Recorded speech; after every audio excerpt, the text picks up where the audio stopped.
Langit Jakarta siang itu tampak biasa biru, tenang, dan penuh cahaya matahari. Tapi, dalam hitungan detik, ketenangan itu pecah menjadi kepanikan. Sebuah ledakan keras mengguncang kawasan Kelapa Gading, tepat di dalam kompleks sekolah menengah atas negeri SMN 72 Jakarta. Suara dentuman terdengar hingga beberapa blok jauhnya, diikuti teriakan, kaca pecah, dan asap tebal yang naik dari arah masjid sekolah. Siswa yang sedang melaksanakan salat Jumat tiba-tiba berhamburan keluar. Sebagian menangis, sebagian berlari mencari teman dan guru mereka. Beberapa siswa tampak tergeletak dengan luka bakar dan serpihan logam di tubuh mereka. Dalam beberapa menit, ambulans dan tim pemadam kebakaran datang, membawa korban ke rumah sakit terdekat. Sumber dari kepolisian mengatakan sedikitnya 55 orang terluka. Sebagian besar adalah pelajar yang sedang berada di dalam masjid saat ledakan terjadi. Di antara mereka, ada guru agama yang menjadi imam salat dan beberapa staf sekolah yang berada di halaman depan. Penyelidikan awal menunjukkan bahwa ledakan berasal dari bahan peledak rakitan yang ditemukan di area belakang masjid. Namun, yang membuat semua orang terkejut pelakunya diduga seorang siswa berusia 17 tahun, yang juga ikut menjadi korban luka parah dan kini sedang menjalani perawatan intensif di rumah sakit. Polisi masih berhati-hati dalam mengungkap motifnya. Kepala Kepolisian Jakarta Utara mengatakan, kami belum dapat memastikan apakah ini aksi terencana, kecelakaan, atau ada motif pribadi. Semua kemungkinan sedang diselidiki. Beberapa saksi mata menyebut bahwa pagi itu, siswa tersebut datang lebih awal ke sekolah dan terlihat membawa tas besar. Dia anak yang pendiam, tidak banyak bicara. Tapi akhir-akhir ini terlihat stres, ujar salah satu teman sekelasnya kepada wartawan lokal. Ledakan itu menghancurkan sebagian besar dinding masjid, menumbangkan kipas angin, serta memecahkan jendela kelas yang bersebelahan. Di halaman sekolah, sisa serpihan logam dan kaca berserakan. Sementara aparat kepolisian memasang garis kuning di sekeliling area. Beberapa jam setelah kejadian, ratusan orang tua datang dengan wajah panik, mencari anak mereka di antara korban yang dibawa ke rumah sakit. Media sosial pun meledak dengan tagar pagar SMN 72 Explosion dan pagar Pray for Jakarta, yang langsung menjadi trending topik di Indonesia. Sementara itu, Gubernur DKI Jakarta mengeluarkan pernyataan resmi, menyebut insiden ini sebagai tragedi besar dan berjanji akan memberikan bantuan penuh kepada para korban. Kami mengecam segala bentuk kekerasan di lingkungan pendidikan. Kami menunggu hasil investigasi lengkap dari pihak kepolisian, ujarnya dalam konferensi pers sore itu. Namun, di balik semua itu, muncul pertanyaan besar yang menggantung di benak publik. Mengapa seorang siswa melakukan hal seperti ini? Apa yang mendorongnya membawa bahan peledak ke sekolahnya sendiri? Beberapa ahli psikologi sekolah menilai bahwa tekanan akademik, masalah keluarga, dan perundungan bullying bisa menjadi faktor pemicu. Tapi sejauh ini, polisi belum menemukan bukti yang mengarah ke motif. Pasti tim forensik sedang bekerja siang dan malam, mengumpulkan setiap potongan logam dan serpihan bahan kimia untuk memastikan jenis bahan peledak yang digunakan. Kami menemukan sisa-sisa pupuk dan beberapa kabel elektronik, ujar salah satu penyidik di lokasi kejadian. Sementara itu, masyarakat sekitar masih hidup dalam ketakutan. Banyak sekolah di Jakarta kini memperketat pengawasan, memeriksa tas siswa, dan menambah petugas keamanan di gerbang.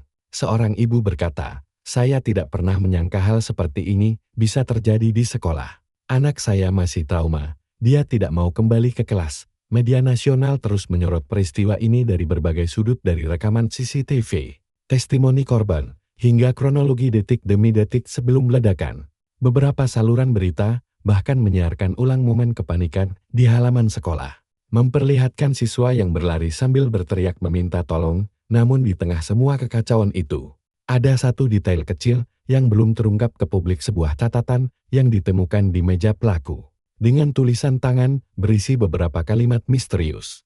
Polisi belum mau mengungkap isinya sepenuhnya, tapi sumber internal menyebut bahwa catatan itu bisa menjadi kunci memahami alasan di balik tragedi ini, dan dari sinilah kisah sebenarnya mulai terbuka perlahan.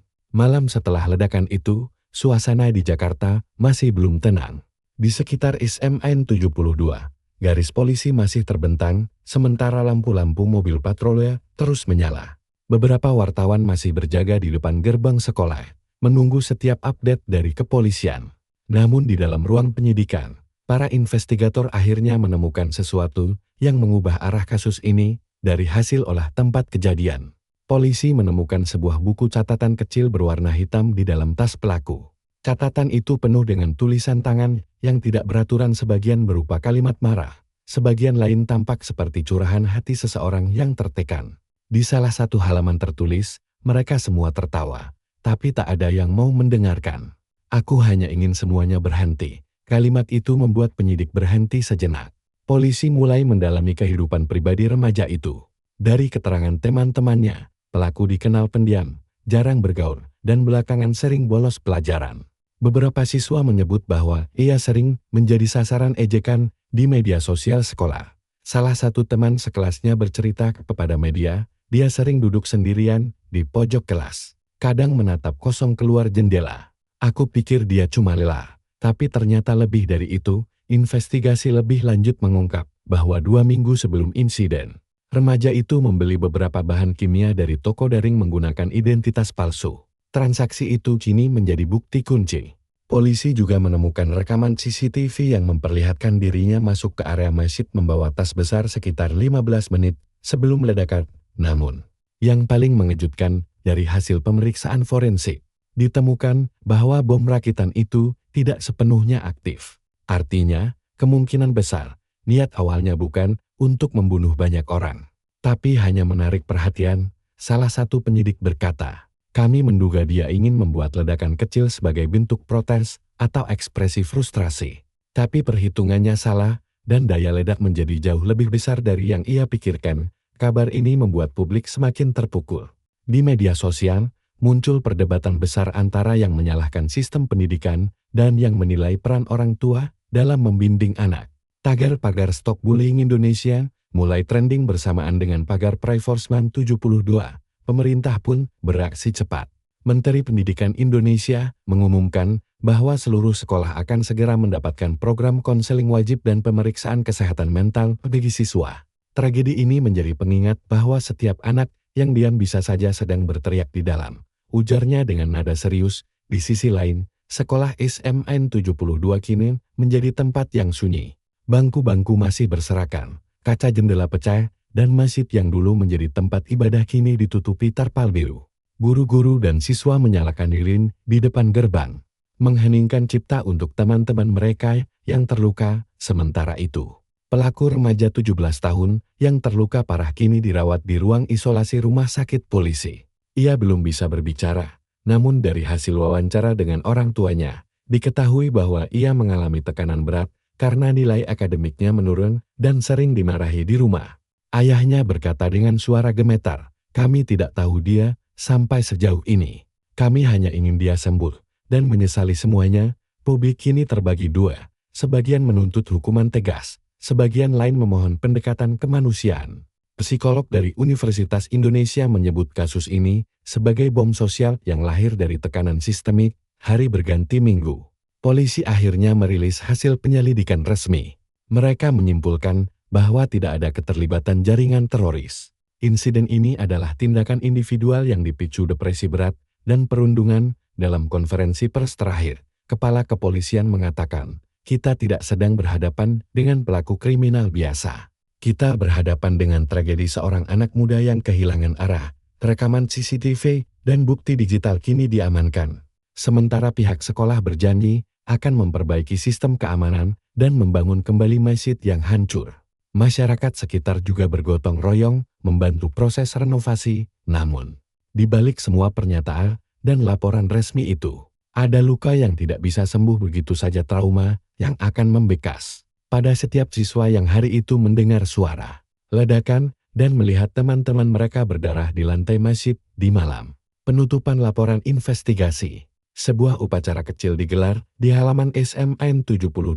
Lilin-lilin kembali menyala, dan di antara kerumunan, seorang guru berdiri dan berkata lirih, semoga ini menjadi pelajaran, bukan hanya untuk sekolah ini, tapi untuk seluruh negeri. Kamera televisi perlahan menyorot wajah-wajah murid yang menunduk. Beberapa menitikkan air mata. Suasana hening menyelimuti tempat itu. Dan di atas layar televisi, teks putih muncul perlahan. Sebagian luka mungkin sembuh, Tapi suara ledakan hari itu akan selalu diingat Dead Pause Fade Out Musik.